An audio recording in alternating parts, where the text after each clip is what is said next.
I'm going to read a short piece that is in a book called What is Man by Mark Twain. Before reading the story, here's what the editor of that book had to say about it.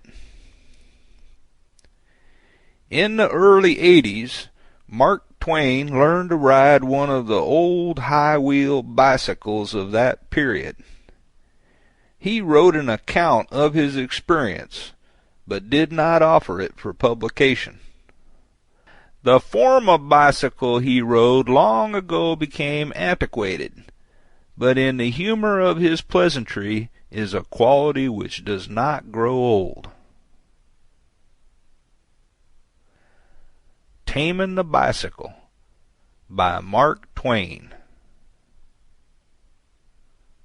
Part 1. I thought the matter over, and concluded I could do it. So I went down and bought a barrel of Pond's extract and a bicycle. The expert came home with me to instruct me. We chose the backyard for the sake of privacy and went to work. Mine was not a full-grown bicycle, but only a colt. A 50-inch, with the pedals shortened up to 48, and skittish like any other colt. The expert explained the thing's points briefly. Then he got on its back and rode around a little to show me how easy it was to do. He said that the dismounting was perhaps the hardest thing to learn, and so we would leave that to the last. But he was in error there. He found, to his surprise and joy, that all that he needed to do was to get me onto the machine and stand out of the way. I could get off myself. Although I was wholly inexperienced, I dismounted in the best time on record. He was on that side, shoving up the machine. We all came down with a crash, he at the bottom, I next, and the machine on top. We examined the machine, but it was not in the least injured. This was hardly believable. Yet the expert assured me that it was true. In fact, the examination proved it. I was partly to realize then how admirably these things are constructed. We applied some Pond's extract and resumed. The expert got on the other side to shove up this time, but I dismounted on that side, so the result was as before. The machine was not hurt. We oiled ourselves again and resumed. This time the expert took up a sheltered position behind, but somehow or other we landed on him again.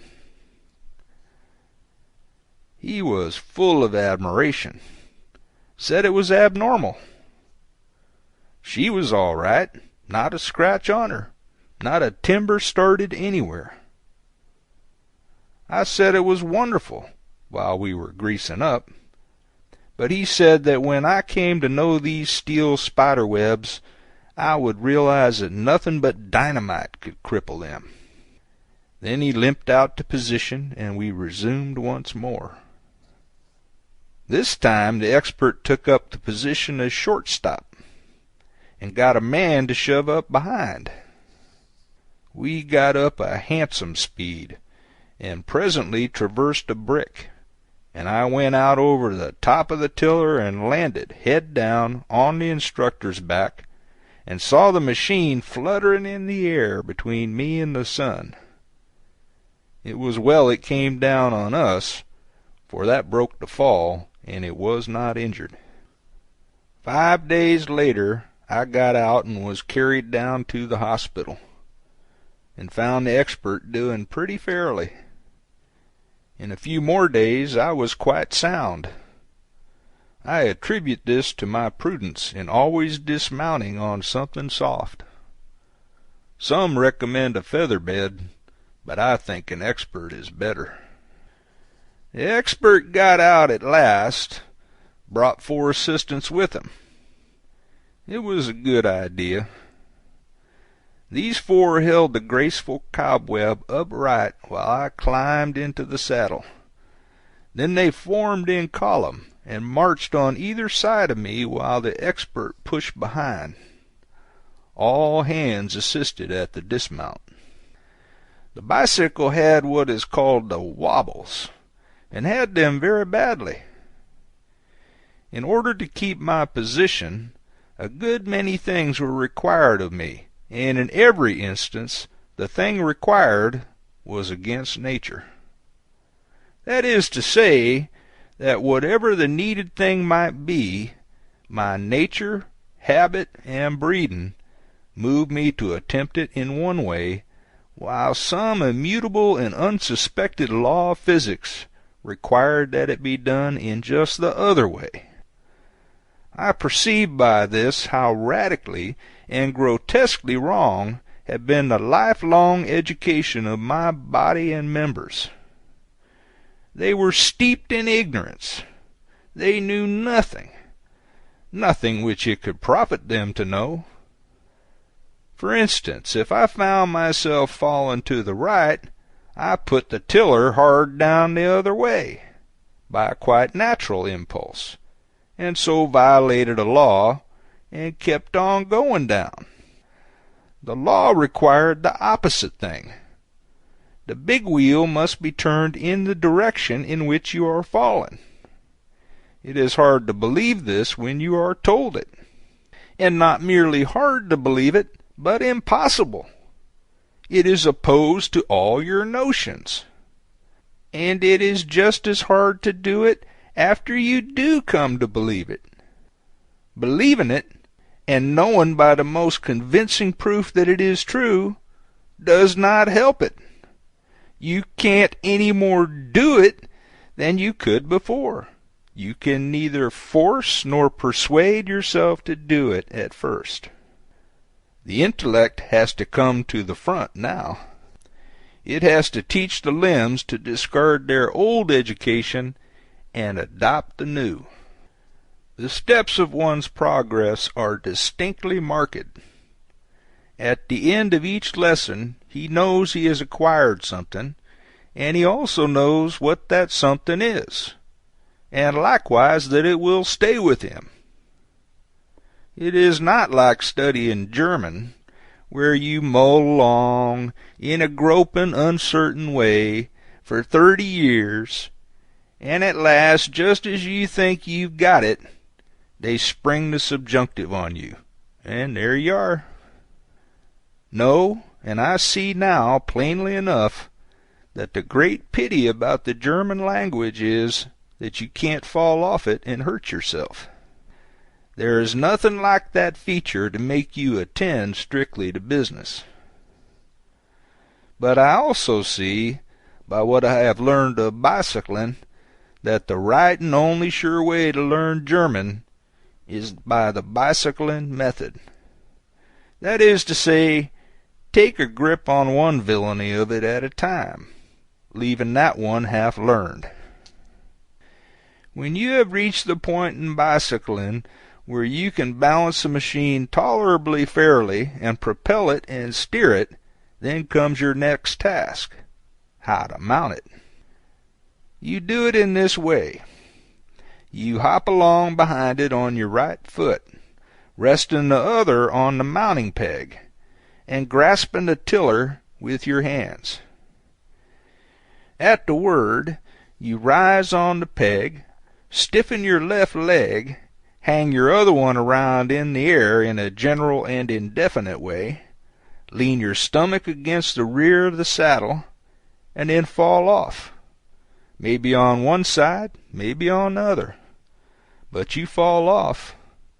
You get up and do it again, and once more, and then several times. By this time you have learned to keep your balance, and also to steer without wrenching the tiller out by the roots. I say tiller because it is a tiller. Handlebar is a lamely descriptive phrase. So you steer along, straight ahead, a little while, then you rise forward with a steady strain, bringing your right leg and then your body into the saddle, catch your breath, fetch a violent hitch this way and then that, and down you go again. But you have ceased to mind the going down by this time. You are getting to light on one foot or the other with considerable certainty. 6 more attempts and 6 more falls make you perfect. You land in the saddle comfortably next time and stay there. That is, if you can be content to let your legs dangle and leave the pedals alone a while. But if you grab at once for the pedals, you are gone again. You soon learn to wait a little and perfect your balance before reaching for the pedals. Then the mounting art is acquired, is complete, and a little practice will make it simple and easy to you. Those spectators ought to keep off a rod or two to one side, along at first, if you have nothing against them. And now you come to the voluntary dismount. You learned the other kind first of all. It is quite easy to tell one how to do the voluntary dismount. The words are few, the requirements simple, and apparently undifficult. Let your left pedal go down till your left leg is nearly straight. Turn your wheel to the left and get off as you would from a horse. It certainly does sound exceedingly easy, but it isn't. I don't know why it isn't, but it isn't. Try as you may, you don't get down as you would from a horse. You get down as you would from a house afire. You make a spectacle of yourself every time. Part 2. During the 8 days I took a daily lesson an hour and a half. At the end of this 12 working hours apprenticeship, I was graduated, in the rough. I was pronounced competent to paddle my own bicycle without outside help. It seems incredible, this celerity of acquirement. It takes considerably longer than that to learn horseback riding in the rough. Now it is true that I could have learned without a teacher, but it would have been risky for me because of my natural clumsiness. The self-taught man seldom knows anything accurately, and he does not know 1/10 as much as he could have known if he had worked under teachers. And besides, he brags and is the means of fooling other thoughtless people into going and doing as he himself has done. There are those who imagine that the unlucky accidents of life, life's experiences, are in some way useful to us.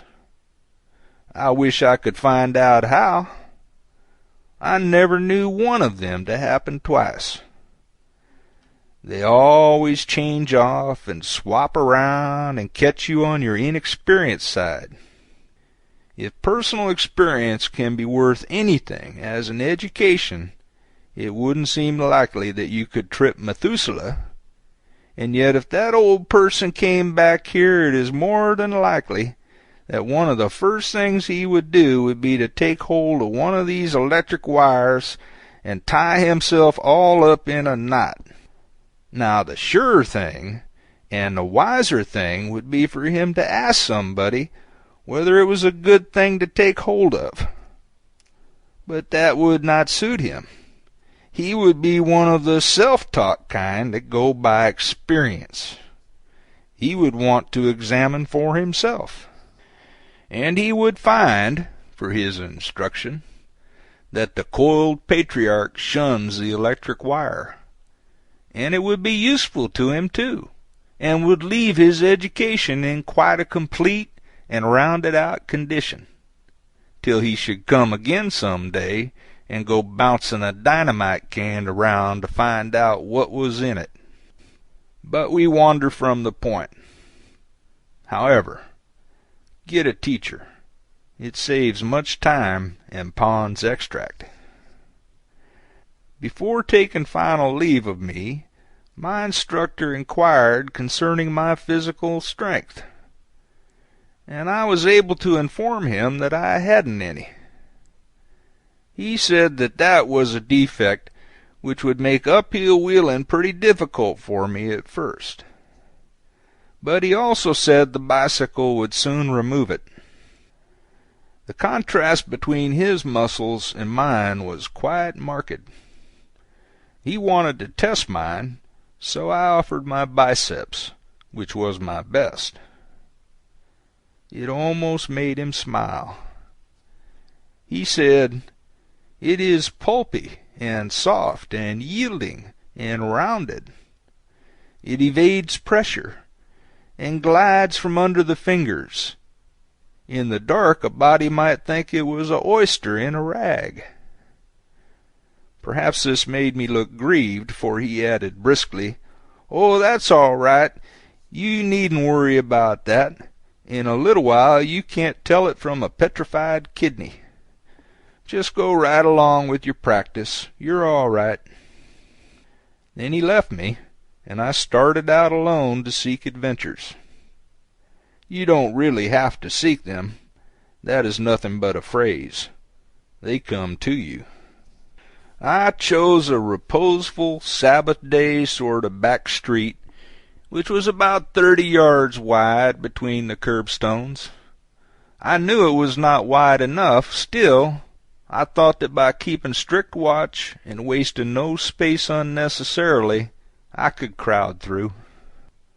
Of course, I had trouble mounting the machine, entirely on my own responsibility, with no encouraging moral support from the outside, no sympathetic instructor to say, "Good, now you're doing well. Good again. Don't hurry. There, now, you're all right. Brace up. Go ahead." In place of this, I had some other support. This was a boy who was perched on a gate-post munching a hunk of maple sugar. He was full of interest and comment. The first time I failed and went down, he said that if he was me, he would dress up in pillows. That's what he would do. The next time I went down, he advised me to go and learn to ride a tricycle first. The third time I collapsed, he said he didn't believe I could stay on a horse car. But the next time I succeeded, and got clumsily under way in a weaving, tottering, uncertain fashion, and occupying pretty much all of the street. My slow and lumbering gait filled the boy to the chin with scorn, and he sung out, "My, but don't he rip along!" Then he got down from his post and loafed along the sidewalk, still observing and occasionally commenting.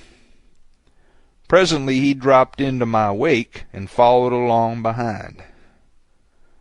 A little girl passed by, balancing a washboard on her head, and giggled, and seemed about to make a remark, but the boy said rebukingly, "Leave him alone. He's going to a funeral." I have been familiar with that street for years, and had always supposed it was a dead level. But it was not, as the bicycle now informed me, to my surprise. The bicycle, in the hands of a novice, is as alert and acute as a spirit level in detecting the delicate and vanishing shades of difference in these matters. It notices a rise where your untrained eye would not observe that one existed. It notices any decline which water will run down. I was toiling up a slight rise, but was not aware of it.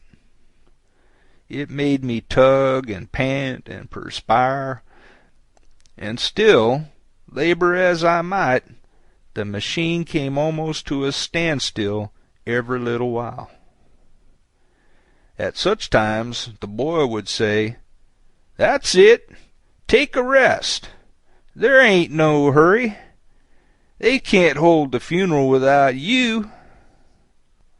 Stones were a bother to me. Even the smallest ones gave me a panic when I went over them. I could hit any kind of a stone, no matter how small, if I tried to miss it.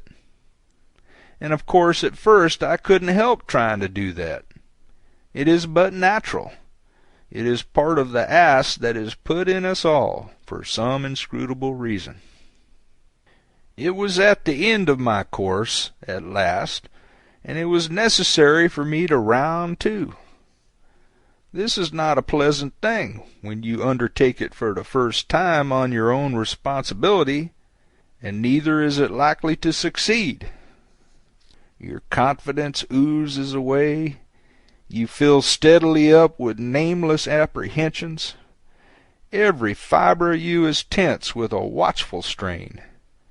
You start a cautious and gradual curve, but your squirmy nerves are all full of electric anxieties, so the curve is quickly demoralized into a jerky and perilous zigzag.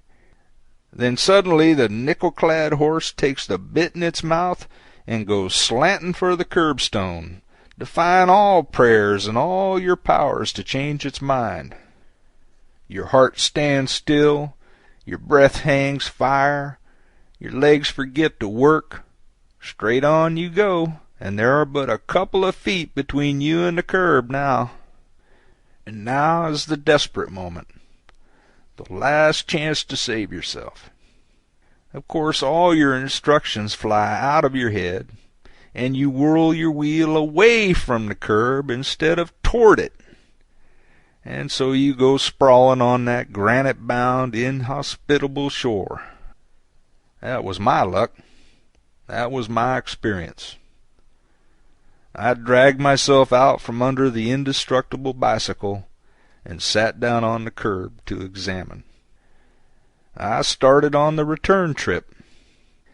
It was now that I saw a farmer's wagon poking along toward me, loaded with cabbages. If I needed anything to perfect the precariousness of my steering, it was just that. The farmer was occupying the middle of the road with his wagon, leaving barely 14 or 15 yards of space on either side. I couldn't shout at him. A beginner can't shout. If he opens his mouth, he is gone. He must keep all his attention on his business. But in this grisly emergency, the boy came to the rescue, and for once I had to be grateful to him. He kept a sharp lookout on the swiftly varying impulses and inspirations of my bicycle, and shouted to the man accordingly. "To the left! Turn to the left, or this jackass'll run over you." The man started to do it. "No, to the right, to the right! Hold on! That won't do! To the left! To the right! To the left! Right! Left! Right! Stay where you are, or you're a goner!" And just then I caught the off-horse into starboard and went down in a pile. I said, "Hang it, couldn't you see I was coming?" "Yes, I see you was coming, but I couldn't tell which way you was coming." "Nobody could, now could they?" "You couldn't yourself, now could you?" "So what could I do?" There was something in that, and so I had the magnanimity to say so. I said I was no doubt as much to blame as he was. Within the next 5 days I achieved so much progress that the boy couldn't keep up with me. He had to go back to his gatepost and content himself with watching me fall at long range. There was a row of low stepping stones across one end of the street, a measured yard apart. Even after I got so I could steer pretty fairly, I was so afraid of those stones that I always hit 'em. They gave me the worst falls I ever got in that street, except those I got from dogs. I have seen it stated that no expert is quick enough to run over a dog, that a dog is always able to skip out of his way. I think that that may be true, but I think that the reason he couldn't run over the dog was because he was trying to. I did not try to run over any dog, but I ran over every dog that came along. I think it makes a great deal of difference. If you try to run over the dog, he knows how to calculate. But if you are trying to miss him, he does not know how to calculate and is liable to jump the wrong way every time. It was always so in my experience. Even when I could not hit a wagon, I could hit a dog that came to see me practice. They all liked to see me practice, and they all came, for there was very little going on in our neighborhood to entertain a dog. It took time to learn to miss a dog, but I achieved even that. I can steer as well as I want to now, and I will catch that boy one of these days and run over him if he doesn't reform. Get a bicycle. You will not regret it, if you live. End of story.